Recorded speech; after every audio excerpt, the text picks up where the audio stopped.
Dengan nama Allah yang maha luas dan kekal belas kasih-Nya kepada orang mukmin, lagi maha penyayang kepada semua makhluknya. Alif Lam Mim. Apakah manusia menyangka bahwa mereka dibiarkan berkata, kami beriman, tanpa diberi cobaan sedikit pun? Sungguh orang-orang mukmin dahulu telah kami beri berbagai cobaan. Dengan cobaan-cobaan itu Allah tampakkan siapa yang benar-benar beriman dan siapa yang palsu imannya. Apakah orang-orang musyrik dan berbuat maksiat menyangka akan luput dari siksa kami? Sungguh amat buruk anggapan mereka dapat selamat dari siksa neraka. Siapa saja yang meyakini adanya hari kebangkitan, maka sesungguhnya hari kebangkitan itu pasti datang. Allah adalah Tuhan yang maha mendengar lagi maha mengetahui. Siapa saja yang berjuang menegakkan agama Allah dan bersabar melawan hawa nafsunya, maka ia telah berjuang untuk kebaikan dirinya sendiri. Sungguh Allah sama sekali tidak membutuhkan amal kebaikan semua manusia. Orang-orang yang beriman dan beramal soleh pasti kami ampuni dosa-dosa mereka. Mereka pasti kami beri pahala yang lebih baik daripada amal soleh yang mereka lakukan. Wahai manusia, kami perintahkan kepada kalian untuk berbuat baik kepada ibu bapak kalian. Jika ibu bapak kamu mengajakmu untuk menyembah Tuhan-Tuhan selain aku, padahal akalmu tidak dapat membenarkan perbuatan syirik itu, janganlah kamu taati ibu bapakmu itu. Kalian pasti kembali kepadaku. Aku akan memberitahukan kepada kalian segala perbuatan yang telah kalian lakukan di dunia. Orang-orang yang beriman dan beramal saleh kelak pasti kami masukkan ke surga bersama orang-orang saleh lainnya. Orang-orang munafik berkata, kami beriman kepada Allah. Ketika mereka mendapatkan tekanan-tekanan orang kafir dalam menjalankan agama Allah, mereka menganggap tekanan-tekanan itu sebagai azab dari Allah, sehingga mereka tidak berani melaksanakan agama Allah. Wahai Muhammad, ketika Allah memberikan kemenangan kepadamu, mereka berkata, wahai Muhammad, kami selalu bersamamu. Tidakkah mereka menyadari bahwa Allah lebih mengetahui siapa yang munafik dan siapa yang mukmin? Sungguh Allah mengetahui orang-orang yang beriman dan orang-orang yang munafik. Orang-orang kafir berkata kepada orang-orang mukmin, wahai orang-orang mukmin, ikutilah cara hidup kami. Kami akan menanggung segala dosa kalian selama kalian mengikuti kami. Padahal sebenarnya orang-orang kafir itu tidak sedikit pun sanggup menanggung dosa-dosa mereka sendiri. Sungguh orang-orang kafir itu berdusta. Orang-orang kafir kelak akan menanggung dosa-dosa mereka sendiri, ditambah dosa orang-orang lain yang mengikuti mereka. Pada hari kiamat kelak, mereka akan dimintai tanggung jawab atas semua kebohongan yang telah mereka lakukan di dunia. Sungguh kami telah mengutus Nuh kepada kaumnya. Nuh tinggal bersama kaumnya 950 tahun. Namun mereka menolak dakwahnya. Kemudian kaumnya ditimpa banjir besar karena kekafiran mereka. Kami selamatkan Nuh dan para pengikutnya yang berada di perahunya. Kami jadikan peristiwa itu sebagai bukti kekuasaan Allah bagi seluruh manusia. Wahai Muhammad, ingatlah ketika Ibrahim berkata kepada kaumnya, sembahlah Allah dan taatlah kepadanya. Ketaatan kalian itu lebih baik jika kalian mau menyadari bahwa keimanan itu lebih baik daripada kekafiran. Sungguh Tuhan-Tuhan yang kalian sembah selain Allah hanyalah patung. Selama ini kalian hanyalah mengada-adakan dusta atas nama agama. Sungguh patung-patung yang jadi sesembahan kalian selain Allah sedikit pun tidak mampu memberikan rezeki kepada kalian. Karena itu, mintalah rezeki kepada Allah. Tunduk dan patuhlah kalian kepadanya. Taatlah kepadanya dalam menggunakan nikmatnya. Hanya kepada Allah kelak kalian dikembalikan. Jika kalian senantiasa mendustakan ajaranku, umat-umat dahulu juga telah mendustakan utusan-utusan Allah. Rasul itu sebenarnya hanya berkewajiban menyampaikan agama Allah dengan sebenar-benarnya. Mengapa orang-orang kafir tidak mau memikirkan bagaimana Allah memulai penciptaannya, kemudian menghidupkannya kembali? Sungguh menciptakan dan menghidupkannya kembali sangat mudah bagi Allah. Wahai Muhammad, katakanlah kepada orang-orang kafir, berkelanalah kalian di muka bumi, perhatikanlah bagaimana Allah menciptakan manusia pertama kalinya, kemudian menghidupkannya kembali di akhirat. Sungguh Allah Maha Berkuasa melakukan segala-galanya. Wahai Muhammad, Allah akan menimpakan azab kepada orang-orang yang berbuat dosa, siapapun yang dikehendakinya. Allah mengampuni dosa siapa yang dikehendakinya bila ia bertaubat. Kalian semua kelak akan dikembalikan kepada Allah. Wahai orang-orang kafir, kalian sama sekali tidak akan dapat melemahkan kekuasaan Allah di bumi dan di langit. Kalian sekali-kali tidak mendapatkan siapapun selain Allah yang dapat menolong dan membela kalian dari siksa Allah. Orang-orang yang kafir kepada Al-Quran dan hari berkumpul di akhirat kelak akan berputus asa dari rahmatku. Mereka kelak akan mendapatkan azab yang pedih. Karena itu, jawaban kaum Ibrahim kepadanya hanyalah, bunuhlah Ibrahim atau bakarlah ia. Allah pun menyelamatkan Ibrahim dari kobaran api. Sungguh penyelamatan Ibrahim dari kobaran api merupakan bukti kekuasaan Allah bagi kaum yang mau beriman kepadanya. Ibrahim berkata kepada kaumnya, "Wahai kaumku, Tuhan-Tuhan yang kalian sembah selain Allah itu hanyalah patung-patung.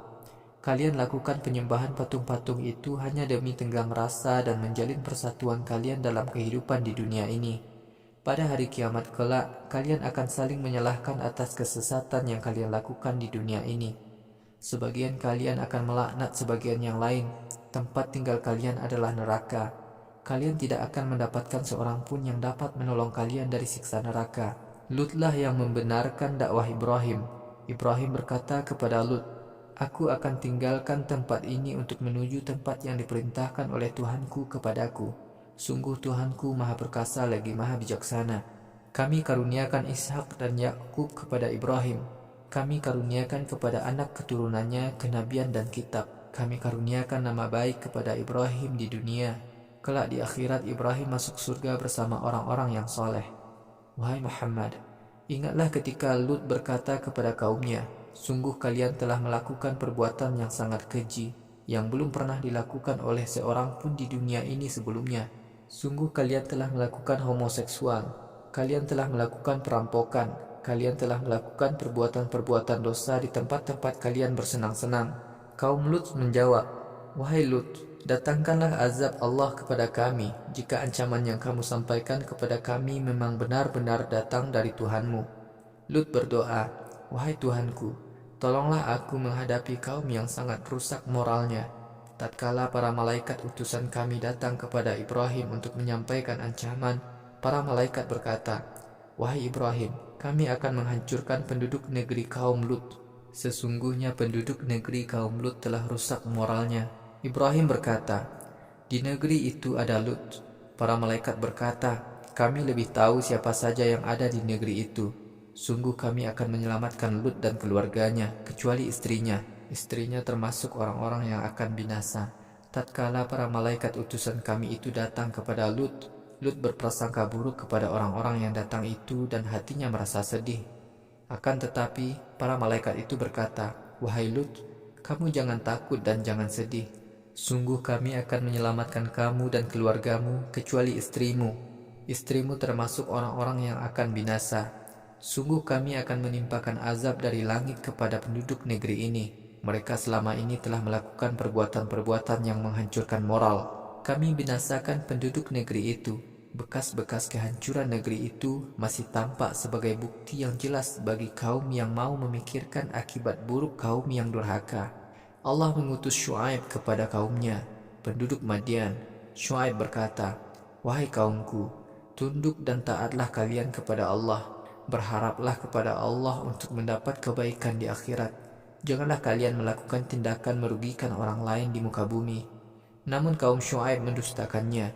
Kemudian terjadilah gempa hebat menimpa mereka, sehingga mayat-mayat mereka bergelimpangan di negeri mereka sendiri. Wahai kaum Quraisy, ingatlah kisah kaum Ad dan kaum Tsamud. Tempat-tempat tinggal mereka sudah kalian kenal dengan baik. Setan telah memperdayakan kaum Ad dan kaum Tsamud sehingga mereka menganggap perbuatan dosa sebagai perbuatan baik. Kemudian setan menyesatkan mereka dari agama Allah. Kaum Ad dan kaum Tsamud sebenarnya orang-orang yang mempunyai akal, tetapi tidak mau menggunakan akalnya untuk membedakan antara hak dan batil. Wahai Muhammad, ingatlah kisah Qarun, Fir'aun dan Hamman. Musa telah datang kepada mereka membawa mukjizat sebagai bukti kebenaran kenabiannya, tetapi mereka bersikap congkak di muka bumi. Mereka kemudian tidak selamat dari azab Allah. Setiap umat yang mendustakan Rasulullah pasti kami azab karena dosa mereka. Di antara umat yang mendustakan Rasulullah ada yang kami binasakan dengan angin kencang. Di antara mereka ada yang kami binasakan dengan petir. Di antara mereka ada yang kami binasakan dengan ditelan bumi. Di antara mereka ada yang kami tenggelamkan hingga binasa. Allah tidak sedikit pun berlaku zalim kepada orang-orang kafir. Akan tetapi, orang-orang kafir itu telah berlaku zalim terhadap diri mereka sendiri. Orang-orang yang berlindung kepada Tuhan-Tuhan selain Allah, laksana laba-laba yang membuat rumahnya. Sungguh rumah yang paling rapuh adalah rumah laba-laba, jika orang-orang musyrik itu mau menyadari kesesatan mereka. Sesungguhnya Allah mengetahui Tuhan-Tuhan yang mereka sembah selain Allah tidak berkuasa sedikit pun. Allah adalah Tuhan yang maha perkasa lagi maha bijaksana. Kami telah sampaikan kisah dan perumpamaan ini kepada manusia, tetapi orang yang mau menjadikannya sebagai pelajaran hanyalah orang-orang yang menggunakan akal sehatnya. Selain membuat perumpamaan-perumpamaan ini, Allah memberikan bukti kebenaran yang lebih jelas. Allah menciptakan semua langit dan bumi dengan penuh kebaikan bagi manusia. Sungguh penciptaan langit dan bumi menjadi bukti kekuasaan Allah yang sangat jelas bagi orang-orang mukmin. Wahai Muhammad, bacakanlah kepada kaum Quraisy Al-Quran yang diwahyukan kepadamu. Laksanakanlah solat. Sungguh solat dapat mencegah seseorang dari perbuatan-perbuatan dosa besar dan kerusakan moral. Sungguh solat itu sangat besar pahalanya. Allah mengetahui segala perbuatan kalian. Wahai kaum mukmin, bila kalian berdebat dengan lawan-lawan kalian dari golongan Yahudi dan Nasrani, hendaklah dengan hujah yang lebih kuat. Sekiranya mereka berlaku zalim ketika berdebat, kalian boleh bersikap keras dan katakanlah kepada mereka, kami beriman kepada semua kitab yang diwahyukan kepada kami dan kepada kalian. Tuhan kalian dan Tuhan kami satu, kami selalu patuh kepadanya. Wahai Muhammad, sebagaimana telah kami turunkan kitab-kitab kepada rasul-rasul sebelummu, kami turunkan pula Al-Quran kepadamu. Adapun kaum Yahudi dan Nasrani yang mengenal Al-Quran dengan benar, mereka akan beriman kepadanya. Di antara kaum Quraisy ada juga yang beriman kepada Al-Quran. Hanya orang-orang kafir sajalah yang mengingkari Al-Quran kami. Wahai Muhammad, sebelum Al-Quran turun kepadamu, engkau tidak pernah membaca sebuah kitab suci apapun. Engkau juga tidak pernah menulis kitab apapun dengan tangan kananmu. Akan tetapi orang-orang yang kafir kepadamu tetap meragukan kebenaran Al-Quran dan kerasulanmu. Al-Quran itu adalah ayat-ayat Tuhan yang bukti-buktinya telah jelas. Al-Quran itu dihafal dalam hati orang-orang yang diberi ilmu. Hanya orang-orang yang berbuat zalim saja yang mengingkari Al-Quran kami. Orang-orang kafir Quraisy berkata, mengapa Muhammad tidak diberi mukjizat seperti rasul-rasul sebelumnya? Jika ia benar-benar utusan Allah. Wahai Muhammad, katakanlah, sungguh mukjizat-mukjizat itu milik Allah. Aku hanya orang yang menyampaikan ancaman Tuhan secara jelas kepada kalian. Wahai Muhammad, mengapa kaum kafir Quraisy minta mukjizat yang lain kepadamu? Apakah Al-Quran yang kami turunkan kepadamu tidak cukup menjadi bukti bagi mereka atas kebenaran kerasulanmu? Sungguh Al-Quran itu menjadi rahmat yang besar dan peringatan bagi orang-orang yang beriman. Wahai Muhammad, katakanlah kepada kaum kafir Quraisy, cukuplah Allah menjadi saksi atas kerasulanku dan penolakan kalian. Allah mengetahui apa saja yang ada di langit dan di bumi. Orang-orang yang mempercayai adanya Tuhan-Tuhan selain Allah dan kafir kepada Allah, mereka adalah orang-orang yang sesat di dunia dan celaka di akhirat. Wahai Muhammad, orang-orang kafir menantang kamu. Mereka meminta kepadamu agar disegerakan azab. Sekiranya tidak ada ketetapan waktu tertentu untuk menurunkan azab, niscaya azab itu segera menimpa mereka. Sungguh azab Allah akan datang kepada mereka dengan tiba-tiba tanpa mereka sadari. Wahai Muhammad, orang-orang kafir meminta kepadamu agar segera diturunkan azab. Pada hari kiamat, sungguh neraka jahanam senantiasa akan mengepung orang-orang kafir. Pada hari kiamat, azab menyelimuti orang-orang kafir dari atas mereka dan dari bawah kaki-kaki mereka. Allah berfirman kepada orang-orang kafir, rasakanlah siksa neraka sebagai hukuman atas perbuatan dosa yang kalian lakukan di dunia dahulu. Wahai hamba-hambaku yang beriman, sungguh bumiku amat luas bagi orang-orang yang ingin meninggalkan negeri-negeri kafir. Karena itu, hijrahlah ke negeri yang aman untuk beribadah kepadaku. Setiap yang bernyawa pasti akan merasakan kematian. Kalian semua kelak akan dihidupkan kembali untuk berkumpul di hadapan kami. Orang-orang yang beriman dan beramal soleh pasti akan kami sediakan surga bagi mereka. Surga itu berkamar-kamar. Di bawah surga mengalir sungai-sungai. Mereka kekal di dalamnya. Sungguh surga adalah pahala yang sangat baik bagi orang-orang yang beramal soleh. Penghuni surga adalah orang-orang yang sabar menghadapi ujian keimanan dan selalu berpasrah diri kepada Tuhan mereka. Sangat banyak hewan melata yang tidak menyimpan rizkinya. Allah lah yang menjamin rizki hewan-hewan itu. Allah juga menjamin rizki kalian. Allah maha mendengar lagi maha mengetahui semua kebutuhan makhluknya. Wahai Muhammad, jika kamu bertanya kepada orang-orang kafir, siapakah yang menciptakan langit dan bumi? Siapakah pula yang menundukkan matahari dan bulan bagi kepentingan manusia? Maka orang-orang kafir pasti menjawab, Allah. Tetapi mengapa mereka ingkar kepada agama Allah? Allah yang melapangkan atau menyempitkan rezeki para hambanya sesuai kehendaknya.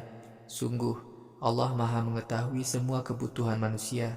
Wahai Muhammad, jika kamu bertanya kepada orang-orang kafir, siapakah yang telah menurunkan hujan dari langit, lalu menghidupkan bumi dengan air hujan itu setelah mati? Maka orang-orang kafir pasti menjawab, Allah. Wahai Muhammad, katakanlah, semua ungkapan puji dan syukur hanyalah berhak ditujukan kepada Allah. Akan tetapi, sebagian manusia tidak mau memikirkan kekuasaan Allah. Kehidupan dunia ini bagi orang-orang kafir hanyalah untuk bersenang-senang dan hiburan. Sungguh akhirat adalah tempat kehidupan yang sebenarnya. Jika orang-orang kafir mau menyadari di mana tempat kehidupan yang sebenarnya, ketika orang-orang musyrik berlayar di laut dengan perahu, lalu menghadapi gelombang laut yang besar, mereka memanjatkan permohonannya hanya kepada Allah semata-mata. Akan tetapi, ketika mereka selamat sampai ke darat, ternyata mereka tetap kembali berbuat syirik. Orang-orang musyrik ternyata mengingkari pertolongan yang telah kami berikan kepada mereka. Orang-orang musyrik bersenang-senang di dunia untuk sementara. Di akhirat kelak, mereka akan mengetahui akibat buruk dari perbuatan syiriknya itu. Mengapa kaum kafir Quraisy tidak mau memikirkan negeri Mekkah yang kami jadikan aman lagi mulia? Padahal daerah-daerah di sekitarnya merajalela perampokan. Apakah kaum kafir Quraisy tetap mempercayai Tuhan-Tuhan selain Allah dan mengingkari nikmat Allah kepada mereka? Tidak ada orang yang lebih zalim daripada orang-orang yang mengada-adakan kebohongan atas nama agama atau mendustakan kebenaran Al-Quran yang datang kepada mereka. Sesungguhnya neraka jahanam adalah tempat tinggal orang-orang kafir kelak di akhirat. Orang-orang yang sungguh-sungguh memperjuangkan agama kami dengan segala penderitaan, niscaya akan kami bukakan jalan-jalan keluar dari kesulitan mereka. Sungguh Allah selalu beserta orang-orang yang memperjuangkan agama Allah dengan baik.